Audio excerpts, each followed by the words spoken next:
A Rádio Rio de Janeiro leva até você Mediunidade e Obsessão, um programa que se propõe tirar suas dúvidas sobre esses dois temas da atualidade, com base na doutrina espírita. Mediunidade e Obsessão. Apresentação: Moisés Santos. Caríssimos ouvintes da Rádio Rio de Janeiro, eu sou Moisés Santos. Esse é o programa Mediunidade e Obsessão, que está no ar graças à sua contribuição no Clube da Fraternidade. E hoje que nós estamos dando abordagem continuada ao capítulo do livro Tormentos da Obsessão, de Manuel Filomeno de Miranda, psicografia de Divaldo Pereira Franco, onde Manuel Filomeno de Miranda vai abordar as condições de inúmeros espíritos que se encontram amparados no Sanatório Esperança, em recuperação. Então, muitos de nós precisamos desses valiosos conceitos da doutrina, não é, meu caro ouvinte? Então, para abordarmos conceitos valiosos, vamos considerar hoje um novo quadro para você. Esclarecendo conceitos.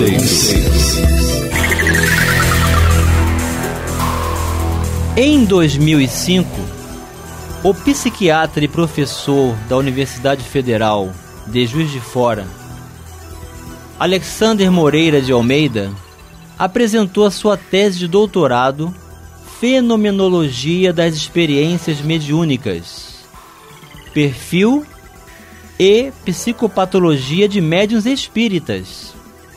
A tese analisou o perfil sociodemográfico e a saúde mental de 115 homens e mulheres da cidade de São Paulo, que afirmavam ser psicofônicos, dar comunicação dos espíritos, repetir frases ditas por mortos, ter visões e ouvir vozes.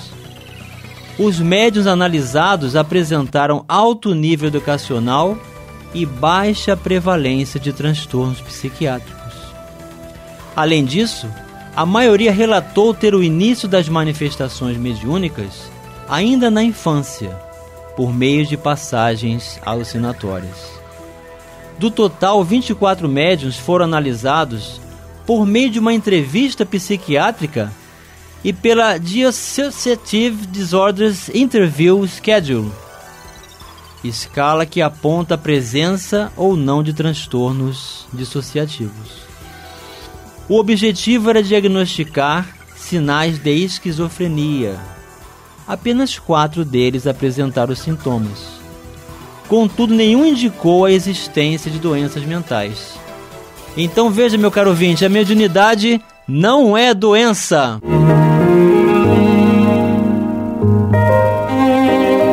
E é nessa abordagem que nós vamos considerar que toda a proposta de amor da espiritualidade, junto às faculdades mediúnicas, que nós somos portadores como ferramentas benditas de aperfeiçoamento, faz com que nos vejamos assim, enfermos da alma, mas como médico, Jesus à frente, apontando diretrizes. E é esse o ímpeto, é essa predisposição de Manuel Filomeno de Miranda de demonstrar para nós que existem espíritos em estados, sim, de hibernação temporária, que a mente exerce em todos nós, conforme a do nosso conhecimento, um papel preponderante. A denominada mente abstrata concebe, e o nominalismo verbal envolve a ideia, que passa a ter a existência real, tomando forma e facultando-nos identificar pensamentos, coisas, pessoas, assim como intercambiar mensagens. Quando essas formulações possuem conteúdo edificante, saudável e aspirações nobres, transformam-se em paisagens de beleza e de alegria, favorecendo o bem-estar e a tranquilidade naquele que as cultiva. Da mesma forma, quando tendem ao primarismo, ao exclusivamente sensorial, particularmente das áreas do prazer e do mesquinho, igualmente se converte em províncias de gozo rápido e sombrio, envolto em névoas densas, a qual se movimenta e vitalizam arquétipos grosseiros e princípios espirituais em transição evolutiva.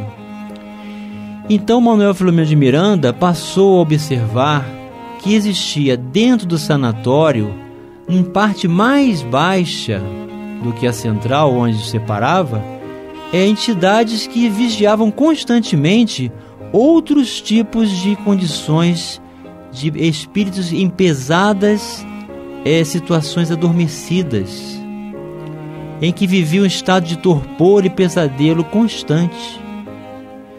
Então, acercando-se de um leito assistido por uma senhora que denotava elevação espiritual, o diretor saudou afavelmente e apresentou-nos sem maiores explicações. A querida amiga é a genitora do irmão Agenor. Vamos conhecer hoje, meu caro ouvinte, a condição do irmão Agenor, um desencarnado que foi médium na Terra e que agora se encontra no Hospital Sanatório da Esperança. Com frequência vem visitar o filho e envolvê-lo em energias diluentes do casulo no qual se encarcerou. Veja o que esse espírito realizou contra si mesmo, envergonhado perante a própria consciência por ter agido em detrimento da verdade que conhecia, equivocou-se gravemente perante as leis divinas, fez do seu perispírito o próprio envoltório de um casulo para se esconder, para se encarcerar.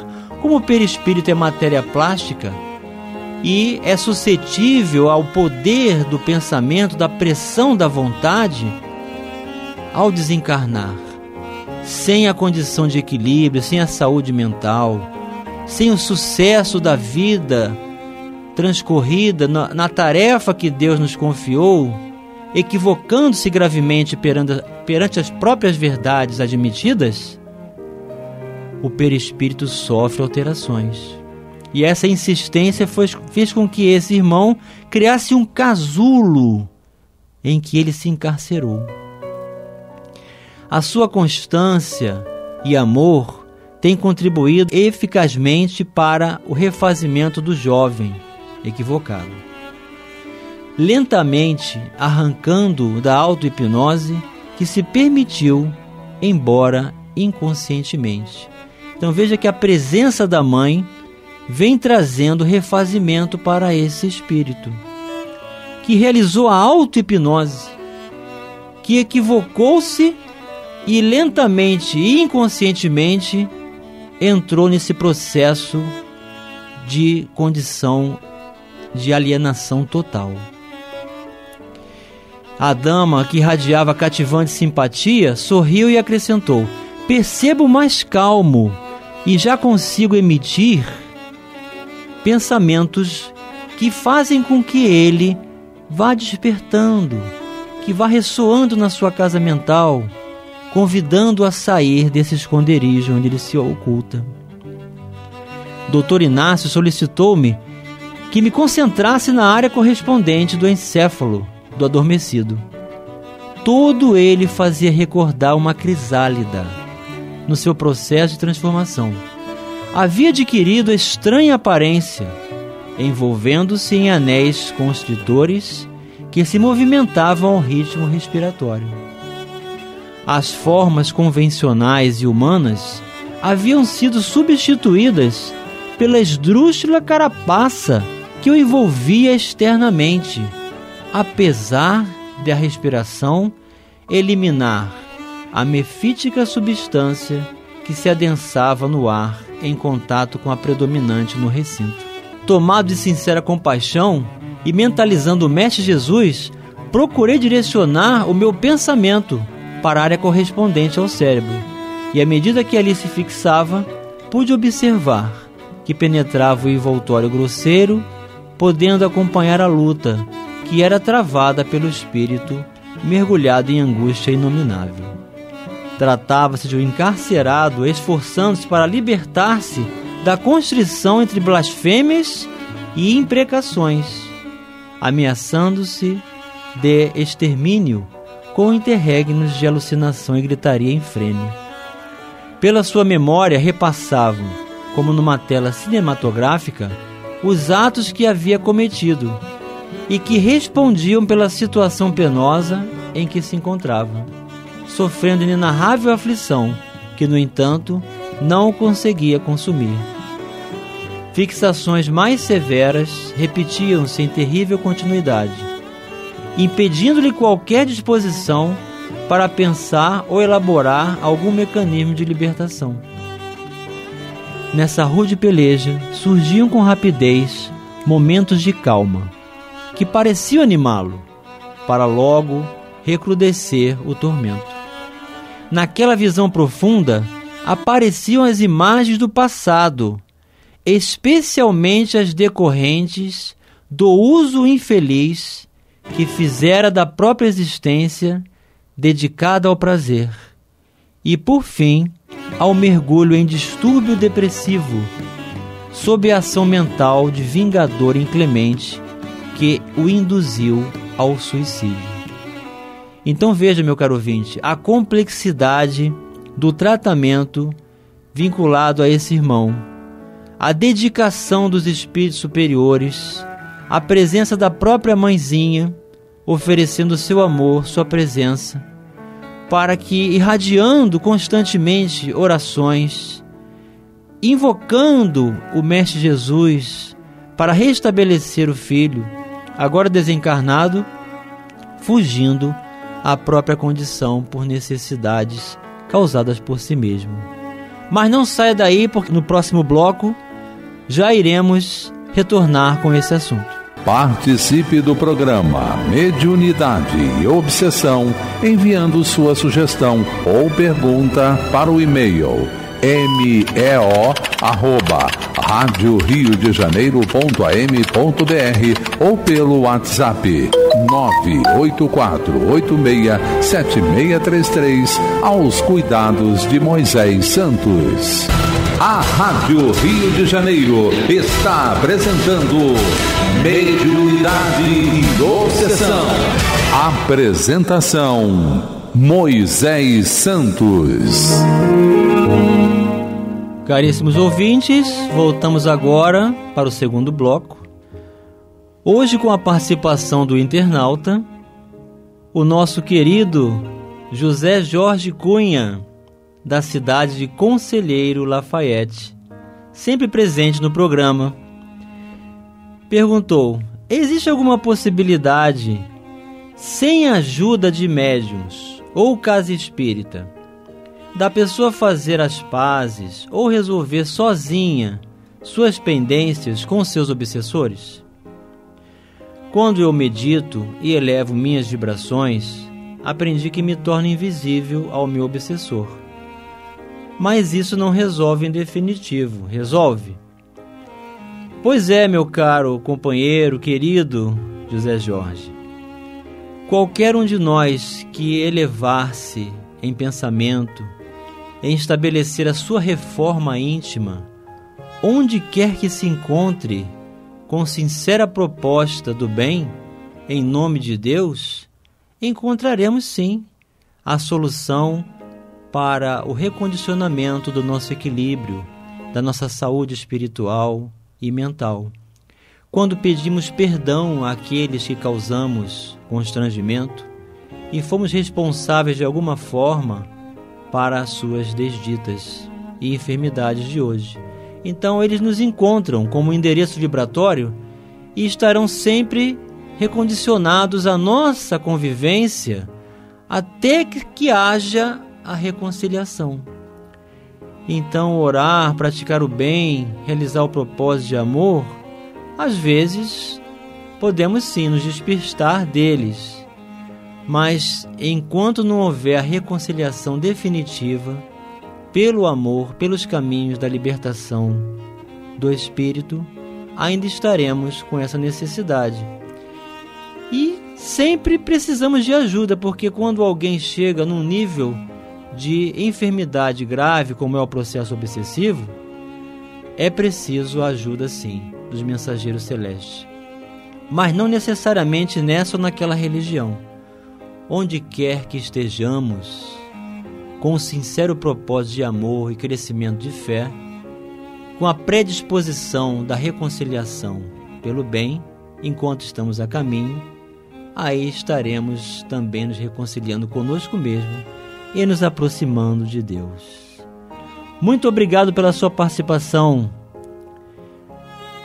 Voltando agora ao nosso episódio de hoje, em que o nosso companheiro Agenor está internado no Sanatório Esperança, no mundo espiritual, dirigido por Dr. Inácio Ferreira, por Eurípides Barçanufo, sob assistência do Dr. Bezerra de Menezes, resgatando os médiuns falidos.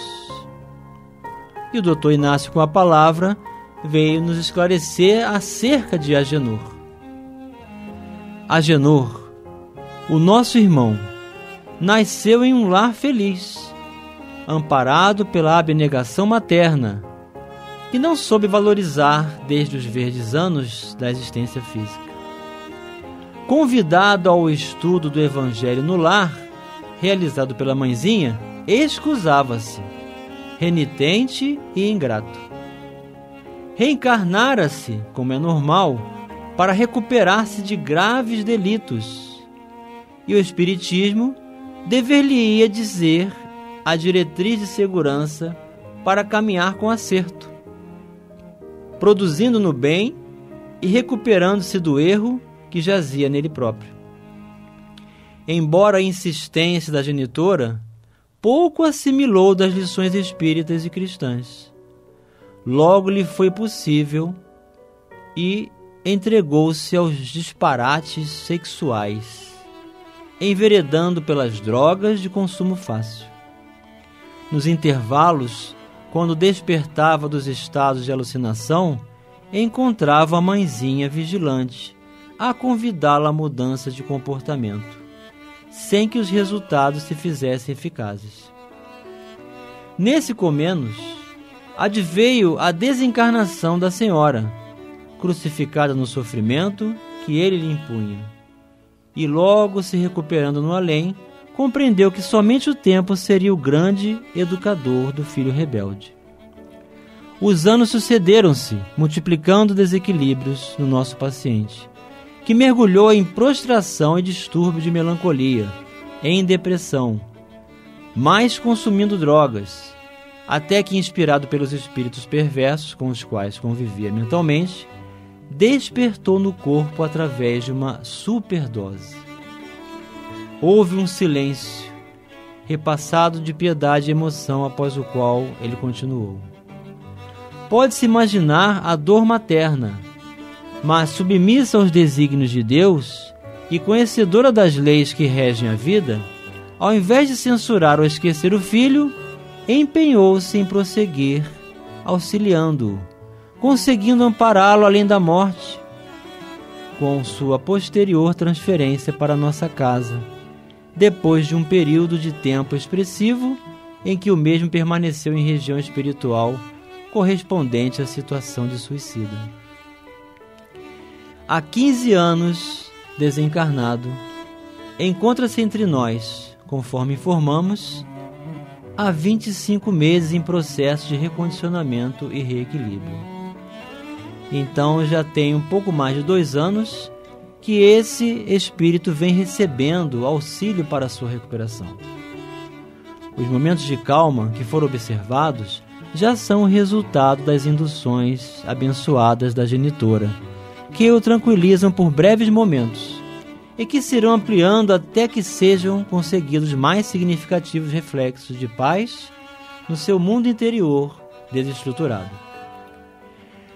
Acompanhando uma expressão de surpresa, o benfeitor auxiliou meu entendimento, informando que se tratava de uma deformidade muito especial do perispírito, na sua condição de casulo que ele mesmo havia construído para si mesmo, que fora mutilado pela mente encarnada com ambições desmedidas, produzidas também por terrível incidência obsessiva de hábil hipnotizador, sem a indumentária carnal, que induzir aquele espírito a atitudes de perversão sexual demorada, levando-o a retomar a postura larval. Então veja, meu caro ouvinte, que tudo depende da nossa predisposição para buscarmos a libertação com o Evangelho. E o conhecimento da doutrina espírita vai nos favorecer muito mais. Se não vejamos hoje, temos a mensagem ao seu coração. Mensagem ao coração. Do livro Roteiro, Psicografia de Francisco Cândido Xavier, pelo Espírito Emmanuel, o Perispírito. Como será o tecido sutil da espiritual roupagem que o homem envergará sem o corpo de carne além da morte?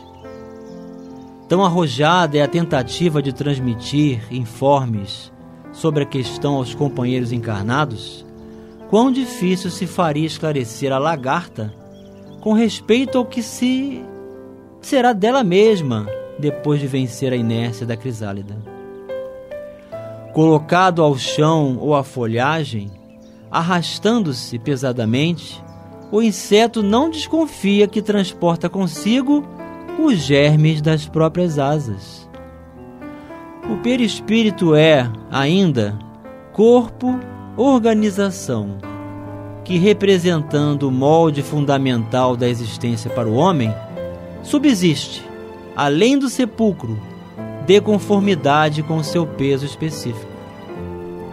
Formado por substâncias químicas que transcendem a série estequiogenética conhecida até agora pela ciência terrena, é aparelhagem de matéria rarefeita, alterando-se de acordo com o padrão vibratório do campo interno.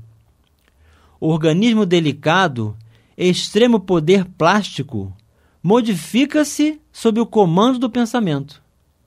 É necessário, porém, acentuar que o poder apenas existe onde prevaleçam a agilidade e a habilitação que só a experiência consegue conferir.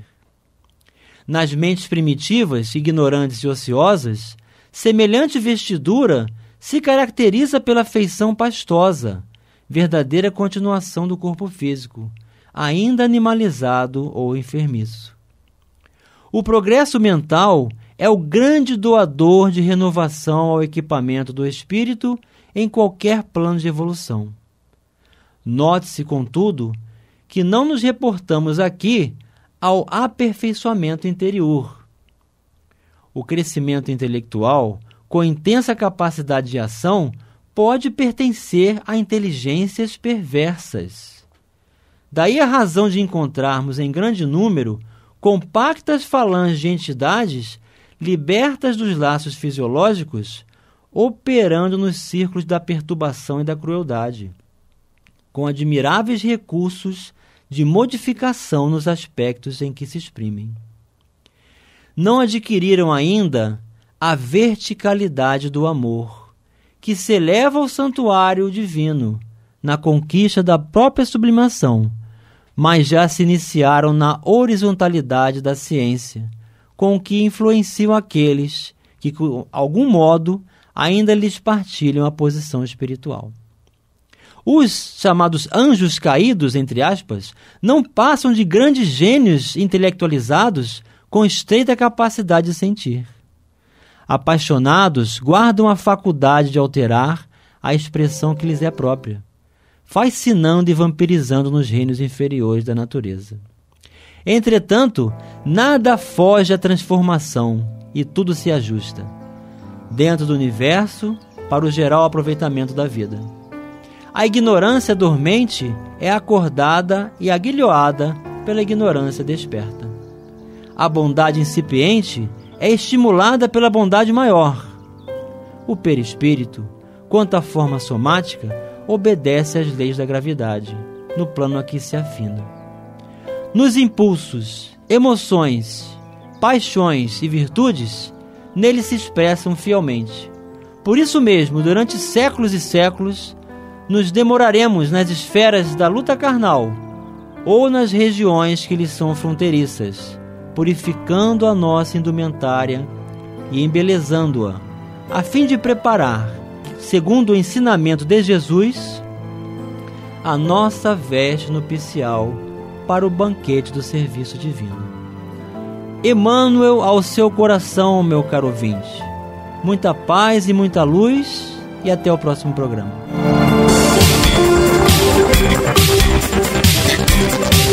A Rádio Rio de Janeiro apresentou Mediunidade e Obsessão.